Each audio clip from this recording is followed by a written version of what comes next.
우리 법원이 강제동원 배상 판결에 따라 일본 기업의 자산 매각 절차에 다시 돌입하자 일본 정부가 실력 행사를 예고했습니다. 지난해 한일 양국 정상은 대화로 해법을 찾자고 했지만 아직 갈 길이 멀어 보입니다. 도쿄에서 이경아 특파원이 보도합니다. 일본의 수출 규제에 대한 WTO 제소 절차와 함께 일본 기업 자산을 현금화하는 절차가 재개되자 일본 정부는 강경한 입장을 밝혔습니다. 정부 대변인 스가 관방장관은 일본 기업 자산의 현금화는 심각한 상황을 부르게 될 것이라고 말했습니다. 실제로 법원 명령에 따른 매각이 시행되면 즉시 대응에 나설 것임을 예고한 겁니다. 일본 언론들은 구체적인 조치로 한국산 수입품에 대한 관세 인상 등을 거론했습니다. いずれにしろ日本企業の正当な経済活動の保護の観点からもあらゆる選択肢を視野に入れて引き続き毅然と対応していきたい。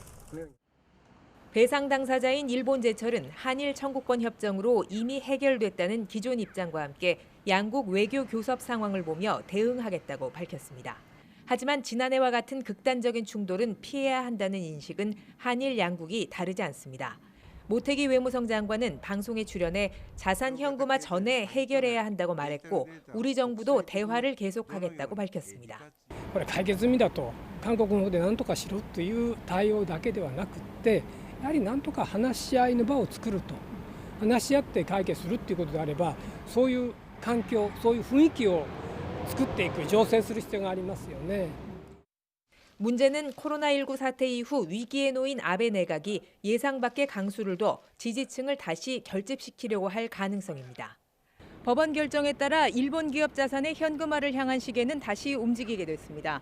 일본 정부가 대화를 통한 해결이 아닌 보복 조치를 선택할 경우 한일 관계는 다시 한 치 앞을 예측하기 어려운 상황을 맞게 될 것으로 보입니다.